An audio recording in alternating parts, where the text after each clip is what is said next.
Muy buenas tardes, buenos días, buenas noches, no sé a qué hora nos está mirando, pero gracias por sintonizarnos. Como ustedes saben, llegamos hasta su casa cada vez muy bien acompañado y le invitamos a tomar el Catalejos, ese aparato muy antiguo que nos permite mirar antes, mirar mejor y mirar más lejos lo que viene por delante y así estar preparados. En esta oportunidad me acompaña don Juan Cruz, que es presidente de la Alianza Evangélica Latina, compuesta por 22 países de Hispanoamérica. Pastor Juan, muy bienvenido a nuestro programa. Gracias. Un agrado tenerlo acá con nosotros y ante esta audiencia que nos ha seguido por años en temas muy variados y muy distintos. Muchas gracias, obispo. Lo que dijiste en tu comienzo es, hay un versículo en la Biblia que habla acerca de ser entendido de los tiempos. Y se resume lo que dijiste. Eso ha sido nuestro lema, ¿no? Cuando Jesús reprende a sus apóstoles y les dice, ustedes son capaces de distinguir el clima, el tiempo, las nubes, el cielo, cómo está. ¿Cómo no distinguen este tiempo? Y ese es nuestra introducción en general para muchos temas, ¿no? Y para la labor de la Iglesia hoy día contemporánea. Pero aquí ¿en qué consiste la Alianza Evangélica Latina? ¿Cuántos años tiene? Y la Alianza Evangélica Latina este año cumple 11 años. La madre es más joven que sus hijos. Se dice así, ¿verdad? Porque uno de nuestros miembros en el Perú, el CONET, tiene 89 años de historia, ¿entiendes? En Guatemala tienen 64 años de historia. En Nicaragua, en Honduras y en otras naciones de Centroamérica llevan 30, 40, 50 años. Estados Unidos, México, Brasil, Paraguay, son los 22 países, incluido España, los latinos en España, que nuestra alianza en España, FEREDE, tiene más de 30 años también al servicio, ¿verdad? Por eso digo que la madre es más joven que su hija. En el caso chileno igualmente, porque nosotros somos herederos del Consejo del COE, se llamó, Consejo de Obispos y Pastores Evangélicos, que lograron la ley de culto por 10 años y después siguió la mesa ampliada. Sí, así que están varios años ya. Y claro, llevamos 25 de mesa ampliada, más unos 20 antes. Esto nació en un foro llamado FIDE y luego se conforma la Alianza Evangélica Latina, fue fundada hace 11 años. Con firma de 22 organizaciones con estatutos legales en el país y buscábamos que las que funden la Alianza Evangélica Latina tengan la mayor representatividad de las iglesias en los países. Sí, ahora trabajamos creo que en eso. Es fruto también de la tecnología, ¿no? Porque hace 50 años era mucho más difícil lograr estas unidades latinoamericanas. Hoy día con la internet y la facilidad también de distancia de la aeronáutica que se ha incrementado a pasos agigantados. Bueno, antes no se podía entender cómo podríamos hacer una preasamblea online. Claro. Hoy nosotros recién venimos de celebrar una preasamblea antes de nuestra asamblea general y la asamblea general la tratamos de hacer siempre en forma presencial, ¿verdad? En forma presencial para que los colegas de 22 países puedan tener un diálogo, escuchar experiencias y fortalecerse y traerse a los países las novedades de otros países y poder mantener informado al cuerpo de Cristo. Cada país independiente es autónomo. Nosotros como Alianza Evangélica Latina respaldamos del 100% la labor de nuestros miembros. Así también el estatuto permite tener un acompañamiento y por qué no, en momentos de crisis, la Alianza Evangélica Latina puede hacerse presente en los países y mediar, ser mediador, en este caso poner también un poco de orden, en el caso que haya que hacerlo, hasta ahora no hizo falta. Y bueno, esa es la EL nuclea alianzas, también entidades podríamos asociadas. decir que es una alianza de iglesias latinoamericanas, ¿cierto? No, es alianzas de alianzas. O sea, una iglesia sola no puede ser. Pero en general, claro, las organizaciones son de iglesias. Claro, totalmente. Ahora, una iglesia sola no puede ser tiene miembro que estar pleno. bajo el amparo de una organización. Sí, puede ser entidad asociada, pero miembro pleno, que son solo 22, solamente una alianza por país. Ah, lógico, obviamente. Bueno, yo conocí al pastor Juan Cruz por otras razones, que un ministerio que ellos desarrollaron en Paraguay, muy notable, muy atractivo, muy pertinente a los tiempos, y que lo fuimos y mandamos a algunos jóvenes a un congreso que tenían ellos latinoamericanos, y llegaron muy motivados, un ministerio que se llama Salvando Vidas, y que apunta al bullying escolar, a resolver los zanjamientos que hacen las heridas, suicidios juveniles, etcétera, ¿no? Sí. Bueno, Chile tiene una de las tasas más altas de suicidio en la región. En los últimos años, casos más emblemáticos que fueron noticias también. Pero así como un caso emblemático que acapara la televisión, hay 10 que se suicidaron y nadie se enteró, ¿verdad? O sea, hoy nosotros con el suicidio, con la depresión, enfrentamos una de las epidemias más grandes y silenciosas que no tiene fin. Y dramáticas, ¿no? Y dramática, porque cuando una persona se quita la vida, le deja destruida la familia. Sí, pues. O sea, te destruye, primero cuando una persona está en un proceso difícil, la familia sufre, pero más aún cuando concreta lo que pensó. Y los incrementos se deben a una insatisfacción profunda, ¿no? Entre otras razones, pero se produce mucha depresión cuando hay una desorientación sexual, cuando hay drogadicción, cuando hay una pérdida del sentido de la vida, que son los factores que van influyendo para que la gente termine quitándose la vida, ¿no? Y primero, nadie se quiere quitar la vida, Francisco, nadie. Sin duda. Ni una persona sana atenta contra su vida. Por eso la depresión es una enfermedad. Primero tenemos que, la persona que está viendo el programa o escuchando, uno tiene que entender que la depresión es una enfermedad igual a un dolor de estómago, a un cáncer o a un problema del corazón. El problema es que si nosotros tenemos problemas del corazón, ¿nos vamos a dónde? Al cardiólogo. Claro. Si tenemos un problema del estómago, al gastroenterólogo. Pero nadie se quiere ir al psiquiatra. Nadie quiere ir al psicólogo. Y cuando la gente entiende que una persona en depresión necesita ser tratada con un profesional, claro. En nuestros tiempos, el pastor se encargaba. Yo que soy mayor, en nuestros tiempos, se iba al psiquiatra cuando había alguna neurosis o una esquizofrenia. Sí. No existía prácticamente la psicología. Claro. Y de pronto, a unos 50 años, empezó a incrementarse la profesión de psicólogo, y porque también la salud mental de los pueblos, de las naciones, de los trabajos, la depresión laboral, y hay especialidades en cada cosa, ¿no? Después del COVID, la gente tomó más conciencia. Yo creo que después del COVID se graduaron muchos psicólogos, psiquiatras, y la gente empezó a tomar más responsabilidad para tratar la salud mental. No cuidamos la salud mental, Francisco. Nadie cuida la salud mental. No, pues es una se cuidan en hacer deportes, se cuidan en cualquier otra cosa, pero la salud mental, nadie invierte en la salud mental. Y nadie se preocupa, muchas veces puedo decir, no digo nadie, pero es una forma de decir, no nos preocupamos nosotros cuando no podemos dormir 7 horas seguidas. Y ya pasaron 1 mes, 2 meses, 3 meses, el desgaste es mucho. Entonces la gente, nadie dice, yo hace 5 meses que duermo poco, pero sigo, dice. Bueno, hay algo que está pasando adentro. Nosotros no nos encargamos de tratar muchas veces un abuso sexual o una frustración, una pérdida. Voy a hablar de varios temas.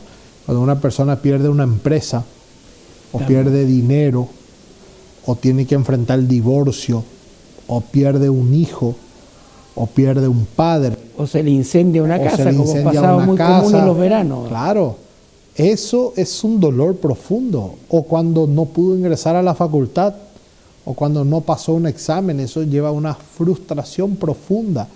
Ahora, la depresión es una enfermedad. El que yo me sienta triste hoy no significa que estoy en depresión. Yo puedo estar triste hoy, mañana y pasado, pero si mi tristeza se prolonga en 3 meses o en 2 meses, eso ya es el caso de una depresión. Y la depresión te lleva a quitarte la vida. ¿Y este ministerio Salvando Vidas lo diseñaron ustedes mismos o lo extrajeron y adaptaron de otro tipo de... Es 100%... de otro país, de otra gestión? No. Somos los primeros en trabajar de esta manera. La película es una película internacional que mostramos, pero todo el desarrollo del trabajo es un trabajo que nosotros lo venimos desarrollando ya por muchos años. Pero la película se hizo para en los Estados Unidos. ¿O no? ¿O ustedes tomaron esa película como identitaria? Tenemos los derechos de la película y se tomó como trabajo la película. El proyecto, los que hicieron la película pensaron en prevenir el suicidio. Lo que no pensaron es desarrollar todo el proyecto dentro de los colegios, dentro de la escuela. Eso sí lo hicimos nosotros, totalmente, ¿verdad? Pero es un tema que... ¿Y cuántos años llevan trabajando en esto ya? 14, 15 años en forma ininterrumpida. En este momento que vos me estás haciendo el programa, estamos en la quincena de septiembre. Ya. Y podríamos decir que nuestro proyecto solo este año ha alcanzado más de 45.000 y queremos llegar a 60.000 este año, a diciembre. O sea, es un alcance en forma directa, cara a cara, no por Zoom, cara a cara, de aproximadamente 60.000 jóvenes año. Bueno, 45, 50, 60, la meta cada año va subiendo. Claro. Siempre sube un 5.000 más. Y tendrán muchos testimonios de rehabilitación, de gente que logró sanarse de este problema. En realidad lo que nosotros hacemos es prevención. La curación la tiene que hacer un profesional de la salud mental. Claro, ahí lo derivan a... Nosotros lo que hacemos es hacer la denuncia en el caso que haya un caso de abuso o algo, o si está pasando o tuvo intento de suicidio, informar a los padres y pedir ayuda, ¿verdad? Claro. Pero el problema es que hay que vencer ese primer obstáculo de querer ir al psiquiatra. ¿Fuiste al psiquiatra alguna vez? ¿Yo? No creo. ¿Nunca fuiste? Creo que a la adolescencia puede que haya ido. Pero si es necesario a tu edad, ¿te irías a un psiquiatra? No lo veo como en el horizonte. Pero si es necesario, ¿te irías? Yo creo que sí, obviamente. Hoy día... Pero no lo estás pensando. ¿Y si tenés problema del corazón, te irías al cardiólogo? De todas maneras. ¿Te irías? Me iría al cardiólogo. ¿Y por qué no al psiquiatra si no podés dormir durante un tiempo prolongado? Bueno, sí, con la enfermedad que tuve que... Me atendió un psiquiatra ahora que tú me dices. Claro, sí. Porque es un trauma. Para regular el sueño, porque me hicieron trastorno de sueño. Pero el tiempo hospitalizado me hizo tener trastorno de sueño. Me costaba mucho dormir. Claro, pero te das cuenta... insomnio. Y ahí sí tienes razón que... Y te das cuenta como cuando yo te pregunté si te vas a ir al psiquiatra y tu primera reacción fue que no. A la defensiva. A la defensiva. Y en pocas palabras, si no estábamos al aire, me hubieras dicho, ¿y por qué me tengo que ir? Me encuentras raro. Me estás enviando, ya te estoy mirando raro, me vas a decir. Claro. Y no es así. Sí. Yo personalmente quiero decirle como pastor, y eso le puede ayudar a muchos colegas, porque esto que voy a hacer contigo en tu programa lo hice en un programa de televisión con una psiquiatra que estábamos. Yo en un momento, en mi corta vida, me fui a ver una conferencia de la doctora Cintia Oviedo, nuestra psiquiatra, y ella estaba hablando sobre los síntomas de la depresión, de una persona en depresión. Y vos sabés que, obispo, 3 de los 5 síntomas yo lo tenía. Entonces dije, espera un poco, esto... Entonces al terminar el programa de televisión, me quedo con ella y le digo, doctora, yo creo que he descubierto lo que me está pasando, le dije. Y cuando me hizo varias preguntas, y ella me dijo, vos tenés una depresión por sobrecarga de responsabilidades. dormía solo 3 horas por día, ya tenía, inclusive rumeaba en la mente, muchas cosas, irritable. Te estoy hablando hace 5 años atrás, 6 años atrás. Y yo el primer paso que tuve que dar como pastor es romper ese tabú que los pastores no nos tratamos con psiquiatras y profesionales de la salud mental. Y en 6 meses yo recuperé literalmente primero mi sueño. Tenía un desgaste terrible. Sí, pues. Y después pude mirar la vida de otra manera. Y yo hice muy bien el tratamiento. Pero la doctora me dice, vos sos paciente de recaída, me dice después. Porque apenas vos te sentís bien y ya tomás otra responsabilidad. Claro. Y vos sabés que después del programa, cuando yo lo primero que hice como pastor ordenado, soy pastor ordenado de una iglesia, yo le conté a la congregación lo que estaba pasando. Y yo no dejé de predicar. Porque me dijo la doctora, vos no tenés que dejar de hacer lo que estás haciendo, porque personas como vos, si dejan de hacer lo que estás haciendo, se deprimen. Es como vos. Yo me imagino que vos saliste del hospital, lo primero que hiciste es agarrar todas tus actividades otra vez al momento. Nosotros no... Y lo primero que hice me fui a la OEA. A la OEA y habrás grabado tu programa de televisión, que tanto amás y todo. Y entonces mi congregación lo entendió perfectamente, ¿verdad? La congregación lo entendió perfectamente. Yo te puedo decir que hoy, siendo presidente de 5 organizaciones, yo soy feliz. Y cansancio físico tengo, claro que sí, como todos. Pero no tengo una angustia en mi corazón que me cuesta llevar lo que estoy haciendo. Ahora, a pesar de eso, yo he percibido, porque también hemos tratado a mucha gente, especialmente con depresiones, con angustias, con, digamos, adicciones. Y es muy difícil sacarlas, ¿no? Hoy día hay un retraso, diría yo, en la salud mental todavía. Hay incluso, dice que vienen camino para mejorar el cáncer y cosas por el estilo. En cambio, en la salud mental hay muy poco avance. Es porque uno no se trata. Científico. Y la verdad, no sé a qué punto, pero a mí la medicación que me dieron me funcionó. y yo me curé. O sea, bueno, yo no es que no tuve cura, yo hice muy bien el tratamiento. Y además fuiste obediente y le agregas a la medicina tu fe y tu oración, bueno, yo le pregunté, y los otros recursos espirituales que existen. Es que me enseñaron otra cosa.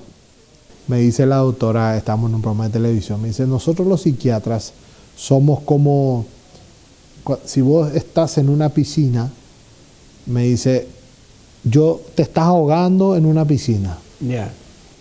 Entonces me dice, yo soy la que te tiro el salvavidas. Bueno, el psiquiatra te tira el salvavidas, vos te pones el salvavidas y no te vas a ahogar. Podés estar ahí. Inclusive podés estar toda tu vida con el salvavidas si querés. Esos son los medicamentos. Claro. Y después entra el psicólogo.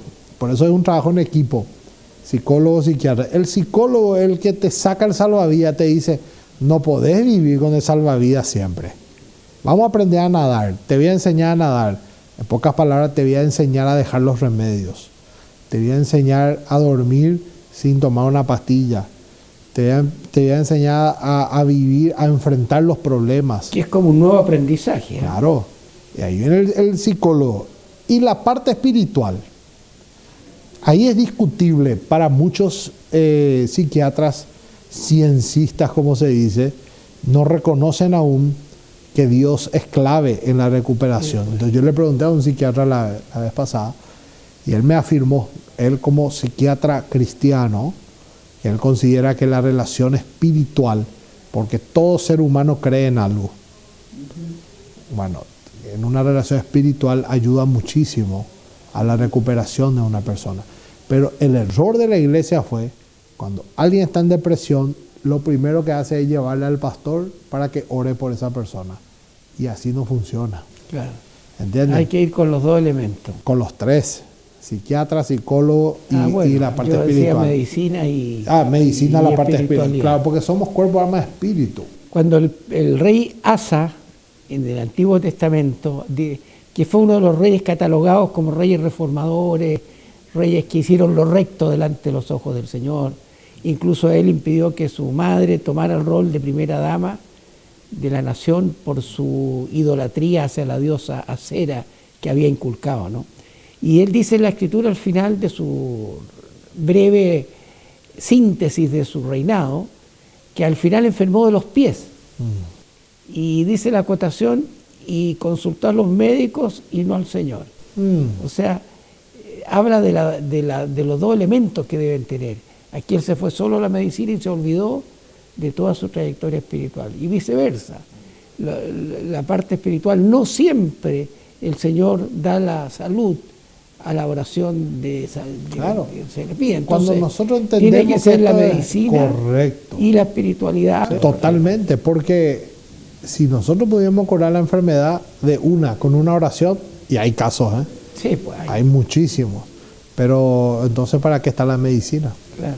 Lo que pasa es que quería tomar un poco el tema del rol que está tomando la iglesia evangélica hoy día, que tiene que ver con ser una iglesia influyente, Sí, relevante, como decían sí. en la asamblea de pastores que hubo, de poder desprejuiciarse de todo lo que fue el siglo pasado, donde la iglesia se aisló en las cuatro paredes del templo, se ensimismó en sí misma, tuvo un crecimiento básicamente a través de la vertiente pentecostal notorio, que le dio un rol distinto dentro de los países latinoamericanos, pero hoy día se requiere que la iglesia tome una acción más proactiva en estas materias, en lo que es la vida contingente, la vida social, que nunca la ha abandonado, por lo menos en la ayuda social, ¿no? Nunca. Aquí que hay tantos terremotos y desastres naturales, tsunamis, la iglesia es la primera que está en la calle a los minutos que ocurre, socorriendo al desvalido,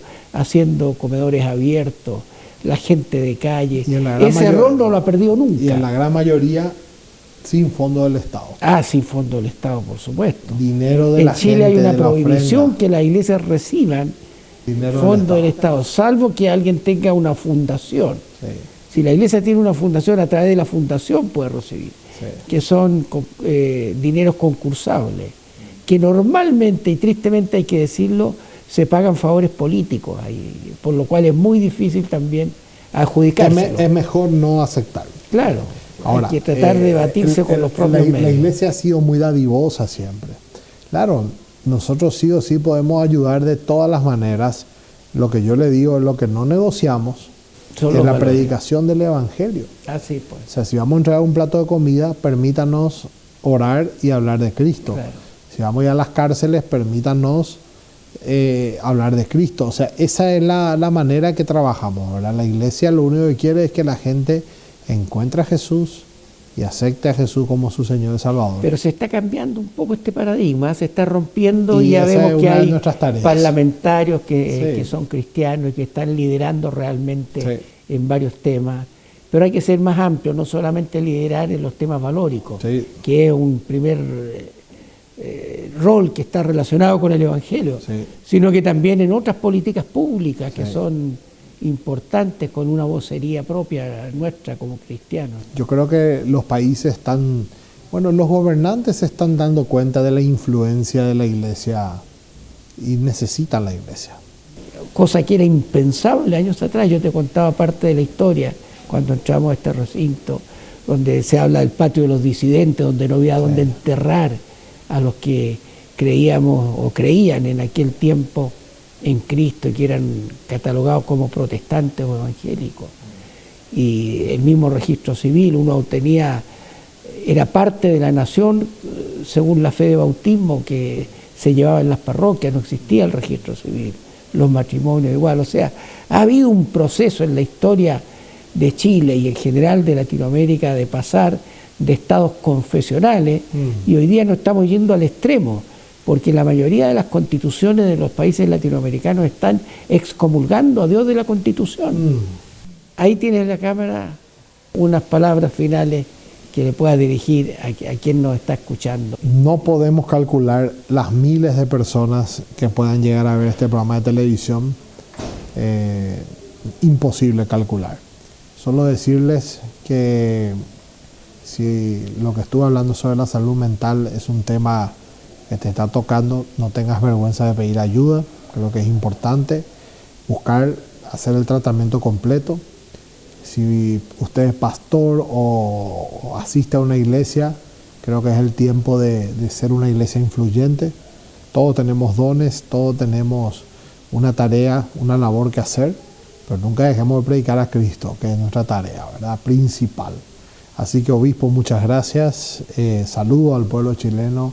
Realmente siempre que vengo a Chile me reciben muy bien y se come muy bien también los mariscos y todo eso. Así que... Bueno, un agrado tenerte en Gracias. Chile, haber estado compartiendo y también haber podido dejar estos pensamientos fugaces. Así que será hasta una próxima oportunidad. A esta misma hora estaremos nuevamente llegando, tocando el timbre de su casa, como digo, para que usted nos sintonice. Y como siempre, llego excelentemente acompañado, como así ha quedado demostrado en esta ocasión. Si está afligido, haga oración. Que el Señor le conceda sus peticiones más profundas que anhela en lo profundo de su ser. Hasta pronto.